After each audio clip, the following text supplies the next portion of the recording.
really the topic of fraud is so vast, and there are so many ways of being defrauded that it does have to be tailorized.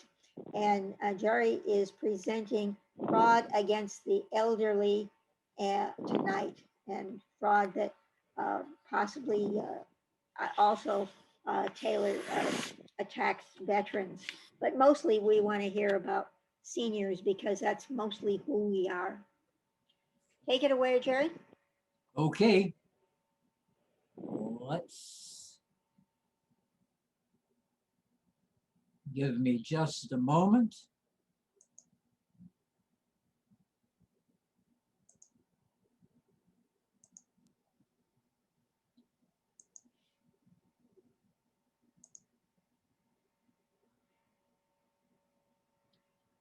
Hang on just a second. I wasn't doing what I should have done prior to this, but we'll get right back on it. Okay, everybody see the screen up there? Yes. Okay. Oh, everybody mute your microphones now.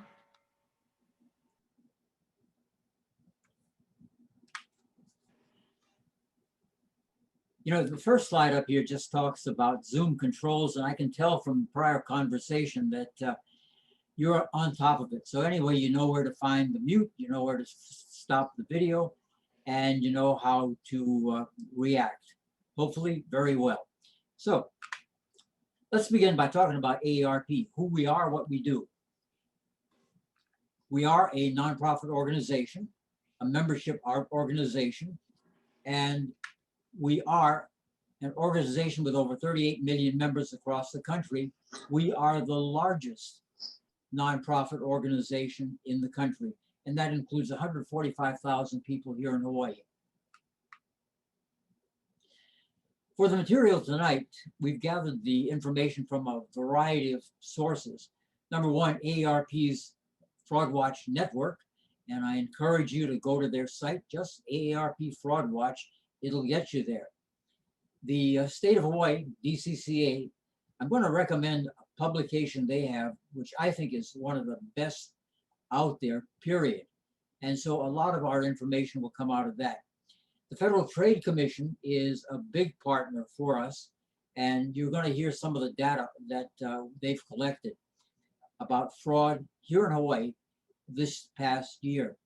And of course, the FBI, there's a little bit of information in there, one of their reports, and the Cyber Division.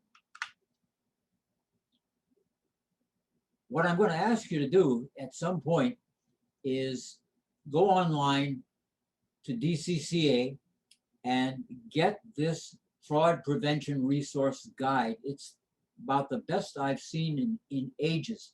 It's 144 pages. It will tell you everything you want to know about fraud, and if you're victimized, what to do about it. The link is down here, and I think we're going to have that link in the chat so you can copy it off later.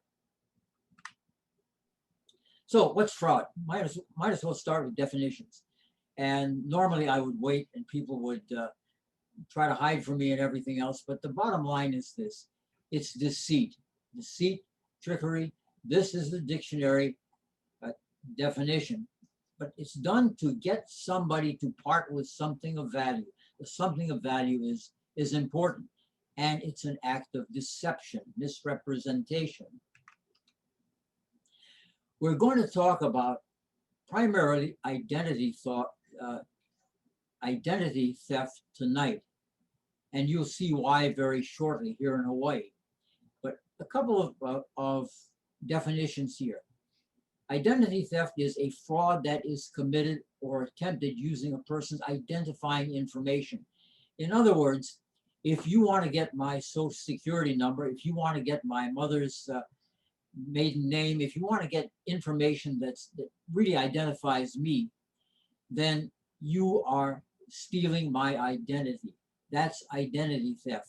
Now you take the information you have about me and you go to your neighbor and you impersonate me and you try to get something of value from your neighbor. That's an imposter scam. So anyway, these are the big two here in Hawaii: identity theft and an imposter scam. They're probably two sides of the same coin. So, updates right now. FBI.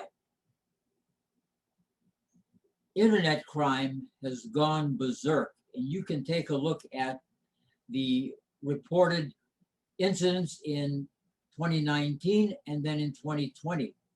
And it's up about almost 70%. So we will spend time, of course, on internet fraud. How much has it cost people? You can read as well as I can. But take a look at the 60 plus, the number of victims, and the average cost per victim. And actually, you take a look at that average cost, about 20% of those people paid over $100,000. So the elderly are primarily the premier victims when it comes to fraud. Did COVID have an impact on fraud?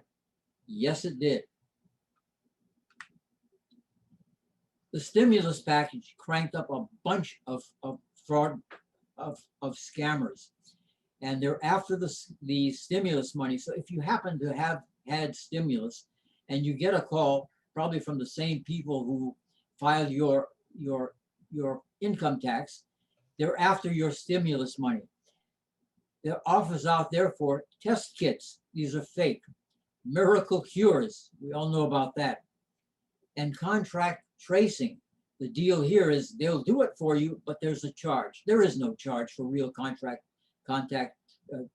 tracing. And then discount max, other PPE, all kinds of stuff. And like every disaster, there's always going to be a batch of charities who come to the surface alleging that they're going to help the victims of that particular disaster. So they're looking for money. What do they want? Doesn't matter. They want your identity, they want your assets, and they'll take both if you give them a chance. So how do they get your money? How do they get your identity? And that's the first thing. Let's just, let me just run this. How do I steal people's money? You got your free lunch scam. Get in on this opportunity right now, plus you get a free lunch. Your sweetheart scam, grandparent scam, those are exciting. Hello, Grandma? I'm in jail in Tijuana. They're telling me I need $3,000. Or if I'm feeling old school, I could just jump in your garbage. Come up with a credit card bill. Ka-ching. I'm now you. Visit the AARP Fraud Watch Network to protect yourself from the latest scams and con artists like this guy. Now, if we were face to face right now, I'd ask you, how many of you have been victimized by these things? But since I can't see your raised hands, I'm going to do it by mental telepathy. And I can see out there that probably about 40% of you have been scammed by these, using these methods. You've heard the IRS giving you a call and telling you that if you don't behave and pay up, you're going to be sued or probably jailed. Caller IDs are a nice feature, but they've got their downside as well. Again, I normally ask, how many of you have caller ID? And I'm going to suspect that most of you do. But basically, for a little bit of change on the internet, in some cases $10 or less, you can buy software that will allow you to make any number you want your phone number. It'll be the IRS if you want to do that. It'll be whomever. So spoofing of caller ID is really important. Don't believe what you see on your phone. And of course, the grandma, I'm in jail. You know, just prior to this session, Jackie and I were talking, and you know, everybody gets these calls. And we got one a couple of years ago. And after I talked to the scammer, I said, look, what's he in jail for? And he said, well, he was down in Tijuana. He got into a bar fight and broke the place up. So I thought for a while, I said, you know what? That's not acceptable. Why don't you keep him for a couple of weeks just so that we can teach him a lesson? And then there's the big one, tech support. about 50% of you will have received a tech support scheme. And this is really, really dangerous, because what they want is they want to get into your computer, not to fix it, but to steal from it. So the tech support scams are very, very deadly. And this last one over here, we don't see much of this out in Hawaii, but there are area codes that run up really high charges. So you get a call, let's say from an 809 area, and you say, 809, that's close to Hawaii, which is 808. So I'll pick the call up. And you get somebody on there, and basically they will talk about the fact that they have got this wonderful prize that you've won. Their goal here, though, is to keep you on the line, because in these particular area codes, your bill will run up. It could be $50 a minute. And if they can keep you on for 20 minutes, that's a lot of change. There's one thing that's common to most scams, and that is your emotional state. They absolutely want to get you to a point where your emotions override your good judgment. Let's see what that means.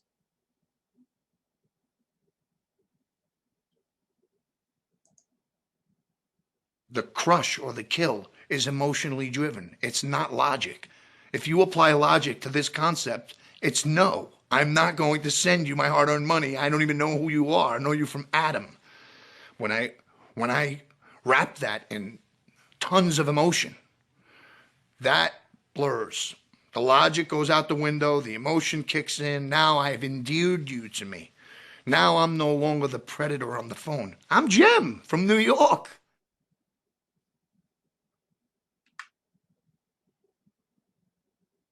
And that's a key part to scamming. It's the emotional connection. These are 2020 scams, last year's here in Hawaii. And this comes from the Federal Trade Commission. As you can see, the top scam there was identity theft, 28%. Imposter scams, now remember, you've stolen my identity and now you're going to go after somebody else's resources, 11%, and so on down the line. But the big ones here in Hawaii are identity theft and imposter scams. So that's over 40%, or about 40% of all the scams conducted here. Identity theft is, as you can see, the most critical, the most used. So what we're going to do right now is get into the head of a scammer. This was done by AARP in Washington State. And these are real people. And you'll find out, you'll take a look at it first from the scammer's perspective, and then you'll hear from the victim.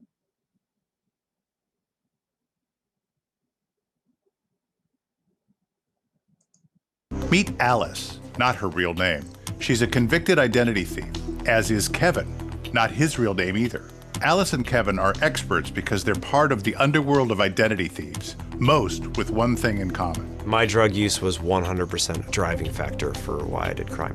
When we first meet Alice, she's detoxed from meth addiction and in jail on 7 counts of identity theft. After her release, as part of her probation program, she agreed to be our guide on a crime scene tour. And now we're going to take a look at it from the victim's point of view, what she did. Helen, not her real name, is one of Alice's victims. Because Helen didn't monitor her bank accounts, credit cards, or credit reports online, Alice moved in for the kill. I couldn't even prove that I was who I was because she had taken so much. She had taken my social security number, my mother's maiden name, and she had made herself into me. And I really put her through the ringer. I knew everything about her. And what I didn't know, I changed to what I wanted it to be. And then I took over everything. And she didn't even know. I registered her online for American Express. I issued new cards. I changed the address. I got a full background credit report on her because they have that credit monitoring service. So I just signed her up and printed out everything I needed to know and took over her whole life. Registered her on all 3 credit bureaus that she wasn't ever registered on. Changed background information, changed her work history, changed her phone numbers. I changed everything. I held her mail. I was her. And she couldn't prove that I wasn't. As with most identity theft victims, by the time Helen caught on, it was too late. What I found out when she went online and created accounts for me at all these credit cards, then I was locked out because I didn't know any of the information, and she had all her information in there. And she was able to order new credit cards for my accounts. When Alice was finally arrested, she had 10 fake IDs in her purse, including Helen's. She had racked up thousands of dollars in debt, and Helen continues to pay the price. Every time I thought it was over, she would do something again to disrupt my life. This has affected my credit score by lowering it 150 points. It's very hard for me to get credit now.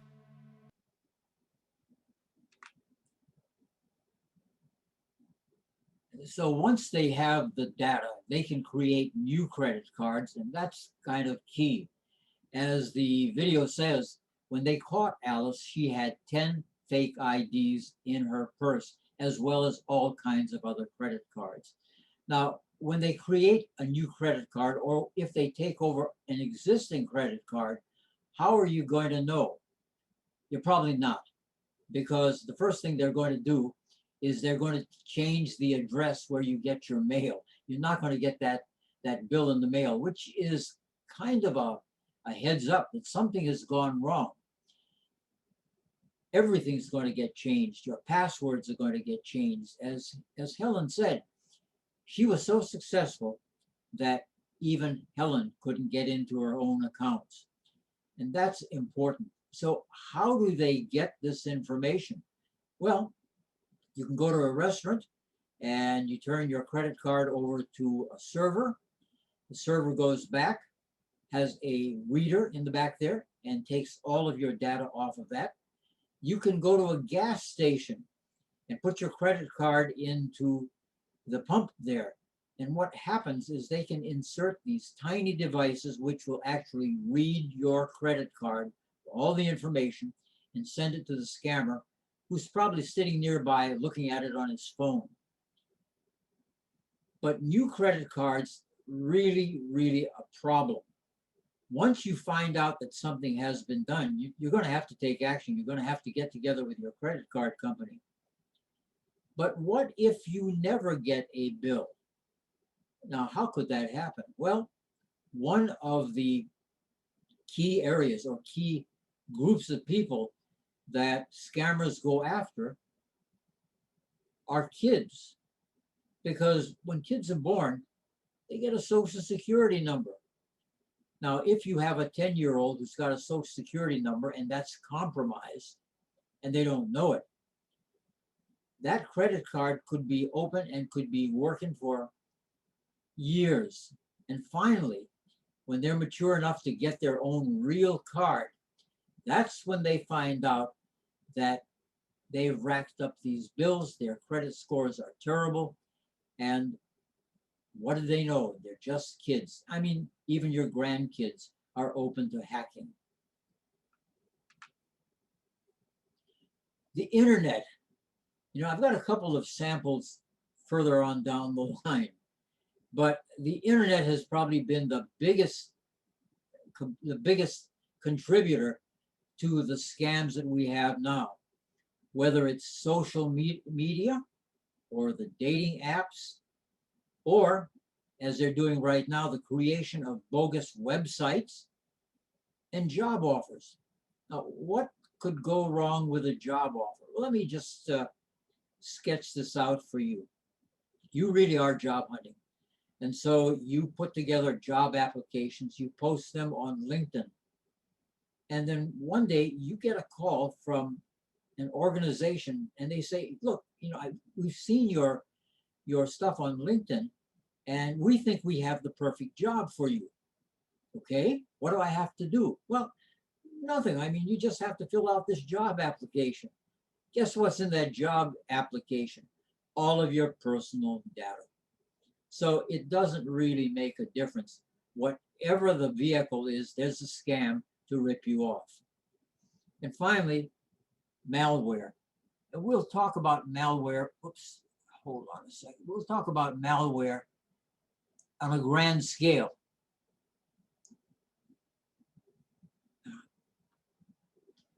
And finally, downloads. Whenever you're online, be very careful about what you download. Be very careful about which attachments you open. Because if they are bogus, what that'll do is that's a gateway into your computer and all of your data.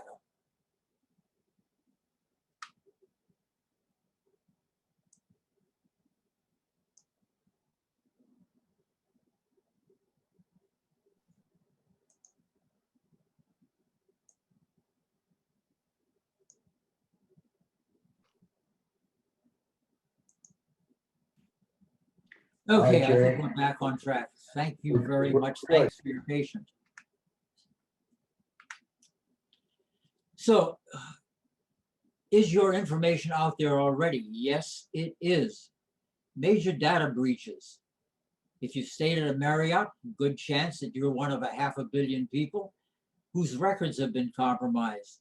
Equifax, same thing. Huge numbers of records. eBay, Heartland Payments. You might not recognize Heartland Payments, but they are the people who pay your medical bills, or they process your medical bills. Same thing with Anthem Health Insurance, JP Morgan Chase, and for any retired federal employees out there, you may be one of the 21 million whose records were compromised there. So how do they get to you? Well, you know, the phone rings, you pick it up, you say hello, there's a delay. Let me tell you what's going on. First of all, you're probably being connected to a boiler room. And with a boiler room, you have dozens, maybe hundreds of people who are sitting at telephones. And you have a massive computer that's dialing phone numbers, as many and as fast as it can. When you pick that phone up, you're talking to the computer, but instantly the computer routes your call to one of these people here, and then they get going. Now they do this several times every day. You hopefully don't do it more than maybe once or twice a month. But the bottom line is, once you pick that phone up, you get connected to a real live scammer, and then it's hell to pay. So some real examples. Here we are. Let's talk about people who could be your best friend or your worst nightmare. These are actual audio recordings that were done by law enforcement, and they get worse. Wait till you get to the fourth one.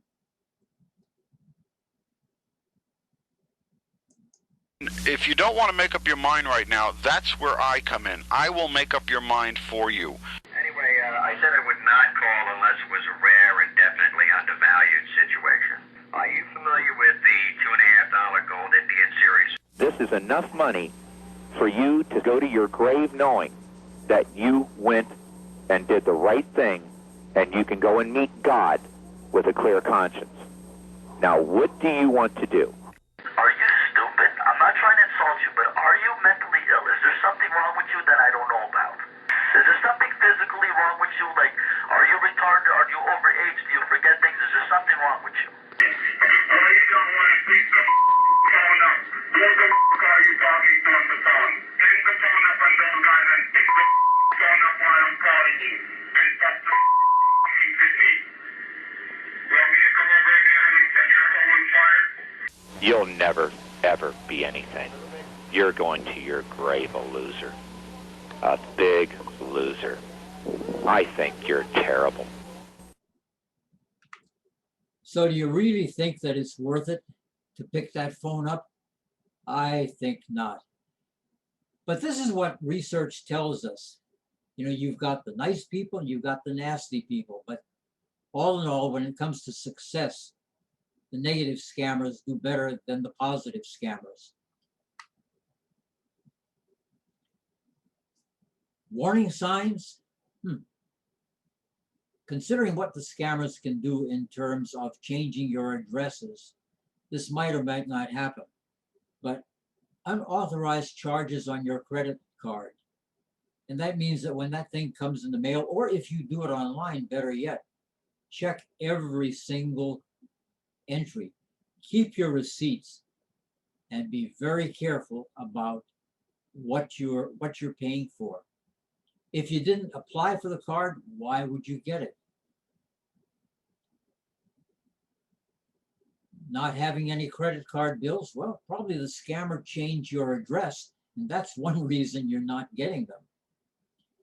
How about debt collectors? Well, eventually somebody's going to have to pay that bill. And then finally, not being able to get credit. It's kind of what you heard with the scammer that we interviewed earlier.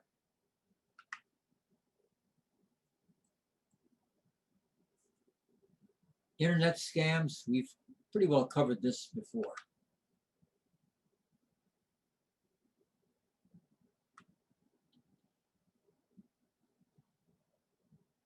This is a public Wi-Fi scam. There are a lot of people who are on Wi-Fi. Go to coffee shops, go to a Starbucks, and you're likely to find at least a couple people sitting in there doing work. Now, if you're doing it offline, that's fine. But if you're not, you're exposed to a hacker. And the hacker would probably have a router, just as you have it at home. But that router would take the incoming signal, route it through the router, and once you get on that public Wi-Fi, everything that you put on there is going through the router back to you. And that is a problem. So when it comes to public Wi-Fi, the rules are these. Number one, don't do any financial transactions on public Wi-Fi. Don't do anything of consequence on public Wi-Fi. It may be free, but it's going to be costly in the long run. What about your Wi-Fi at home? Well, that's another source of interest to scammers. There's something called war driving. Fundamentally, scammers are cruising through your neighborhood with a scanner. And if they pick up your Wi-Fi, they can hack into it. Is it getting better? Is it getting worse? Actually, it's getting worse right now, because especially with the popularity of the Ring doorbells, those are connected by Wi-Fi. But if that signal can get to the ring on your front door, it can probably get out to the street. So you want to be a little bit cautious. You want to make sure that your Wi-Fi is properly protected.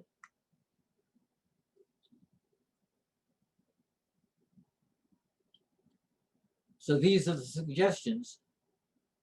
Don't send sensitive information over public Wi-Fi. Make sure you are on the correct Wi-Fi, the real Wi-Fi source. And secure your home Wi-Fi, and that has to do with encryption.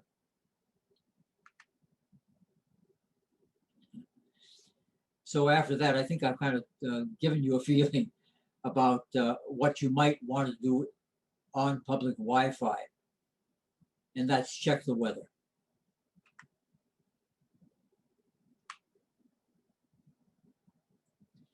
Phishing are attempts to get your information.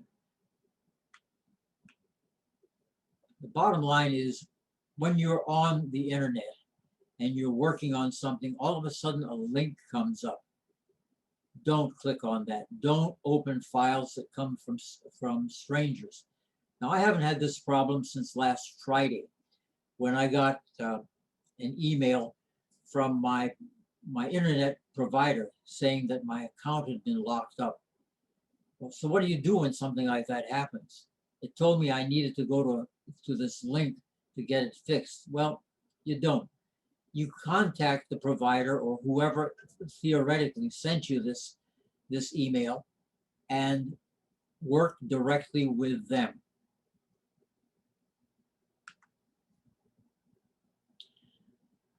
So steps you can take, well, make sure you get your statements, monitor your monthly statements, check each person's purchase, shred documents, mail payments, and mail them securely. Don't take your payment and put it in your mailbox and put the flag up. That doesn't work. Take it to maybe one of the big blue mailboxes if you're going to do it, one of the USPS boxes.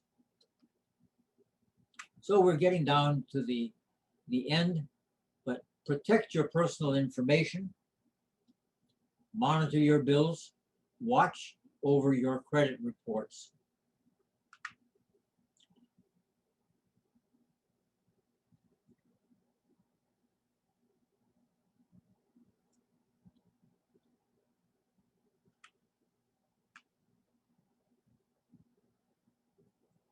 There are a lot of youth charities online these days. Some of them are frauds.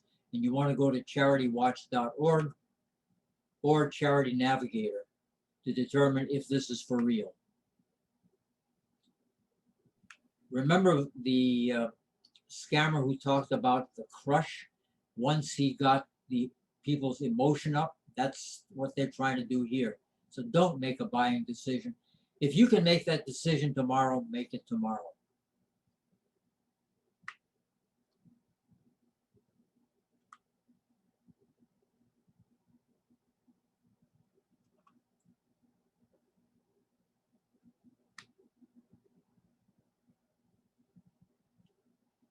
Now, a very quick review of something that's going on now. On May 22nd, we had a presentation by Brett Johnson, who's known as the godfather of the dark web. And he made a number of points, but the key thing is there's a lot going on out there that you need to be aware of. First of all, there's something called the dark web, and it's a part of the web itself, but it's below the surface. And on there, that's where scammers trade your basic information for money. And if you were to go on the dark web, and this is an extract from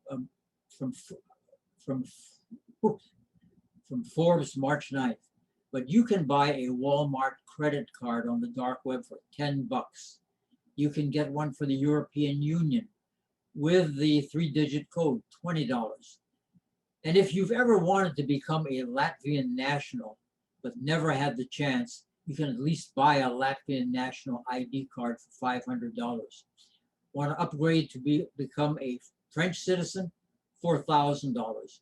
Want another US driver's license so that next time you get pulled over, it's not reflected on your record?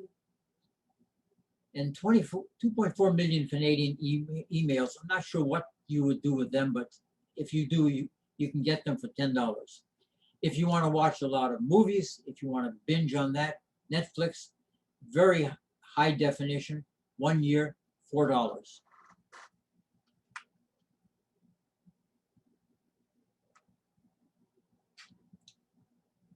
A couple of oldies but goodies, malware. Iran 2010.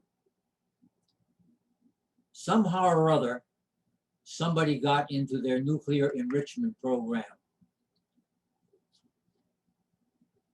And what it did is it took over the supervisory controls for their nuclear centrifuges, something called a SCADA system. And SCADA is used all over the world. As a matter of fact, SCADA controls your sewage treatment plants down here. But somebody was able to get into that system, come up with a worm that could get into the could get into the computer systems that ran these. And basically those centrifuges that you saw in the previous picture, it ruined 1,000 of them. Reportedly, that was 20% of Iran's processing capability. little closer to home, a few years later, Sony got hacked. They cleaned out all the personal data. They cleaned out copies of unreleased films. And then they took the malware to erase all of Sony's computer infrastructure. And why? Well, because Sony had done a comedy called The Interview, and in there it made fun of Kim Jong-un. So that tells you something, though, that there are national actors out there that have quite a capability.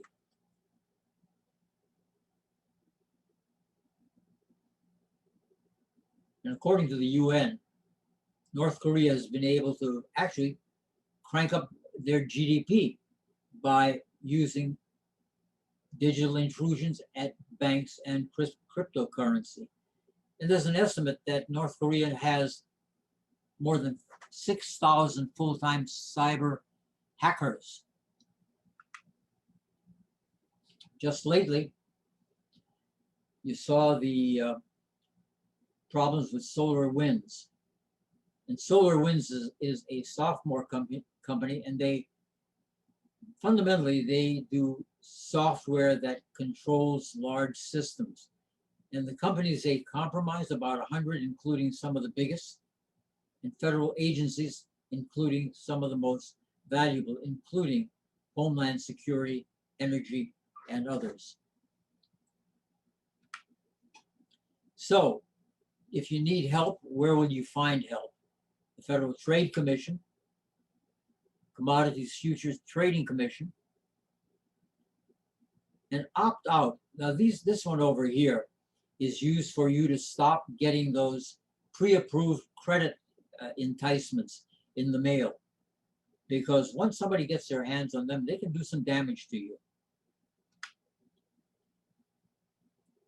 And my favorite of all is the DCCA Fraud Prevention and Resource Guide. Larry, were we able to put that in the chat?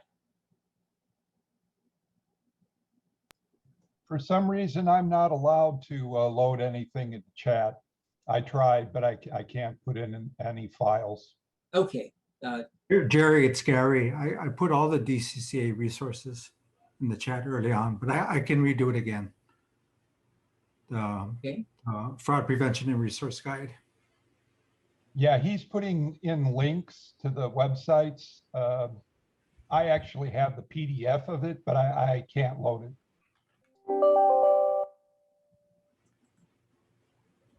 Another great learning experience, but no, that's fine. I was just a little concerned about PDF because the Hawaii guide is 144 pages, and that's still a good size file. But at any rate, you can still get to these things by just searching Hawaii Fraud Prevention and Research Guide. That's under DCCA, but just search for Hawaii Fraud Prevention and the document will come up. Same thing for the documents for AARP's brochures. Were we able to get that into the chat? Jerry, I've put tons of resources in the chat. Okay, then we'll go sort this thing out later. Yeah, and I'll save the chat for you now to show you what I did send to them. Numerous resources. Okay, I'm so glad that this has been such an instructive evening. So, passwords are key. Think before you act. Don't do anything while you're under the spell of the ether, as the scammers call it. Be careful what you put on your resources. Facebook, be careful. Post with caution. Be sure that your security settings are done right, and keep your software updated. And when you connect with somebody who's asking for information, look at that little S, the security S that says that's a secure connection. It could save you a lot of grief in the long run. So, FraudWatch Network, they're here to help. just search AARP Fraud Watch, and that'll get you there.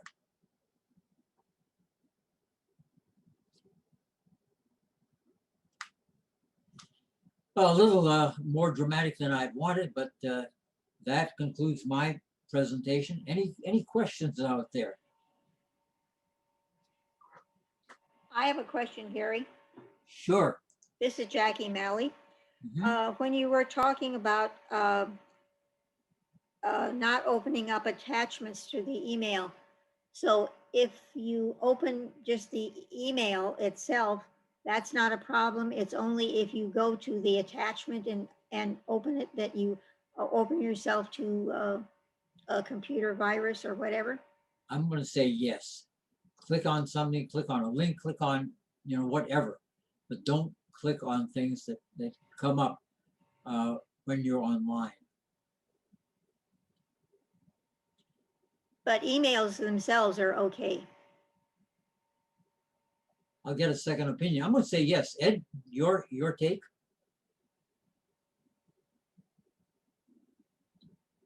Jerry, it's very tricky with emails. Again, you certainly want an email usually is okay as long as you don't click on a link or click on some kind of executable file. So if you get an email that looks like it's spam, if you just look at the email, that's usually not going to cause a problem. But just be careful you don't click on anything, because that could then download some sort of malware to your computer. Okay, and the other question I have is, how do we get on the dark web? It looked like fun. No, I don't think you really want to. But all of the different parts of the internet are they have their pluses and their minuses, because there's another part of it called the deep web. It's very, very hard to get to, but there's a lot of valuable information on there. For example, banks use the deep web to store their files. So, there are pluses and minuses, and you probably could use the dark web for other purposes, but by and large, it's pretty much a scammer's haven. Does anybody else have any questions? This is your chance.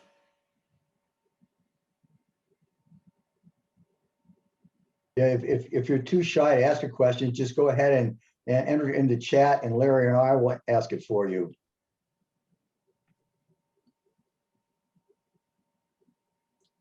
So on your what was that? Those credit checks, Equinox, or those three main ones, do they charge you if you go on? Oh, like Experian, TransUnion, those? Yeah. You can get, let me make sure I've got this right. You can get a free credit check from each one of them once a year. So generally what people will do is they'll, at the beginning of the year, they'll use one of them. About a third, 4 months later, they'll use the second one. And about another 4 months later, they'll use the third one. The reason I hesitate about this, though, is that there has been a change with COVID, and the organizations have been allowing more frequent free checks. Yes, you can get your credit report every month through April 2022. So you can get it more often right now because of the pandemic. And if the question was regarding whether or not you had to pay a fee in order to freeze your credit with the three agencies, the answer is no. You can freeze and unfreeze your credit with each of those three agencies for free as many times as you want. And that's kind of a change over the past couple of years, because I can remember when you had to pay. It wasn't a lot, but you still had to pay. But Larry's up to date, so that's accurate.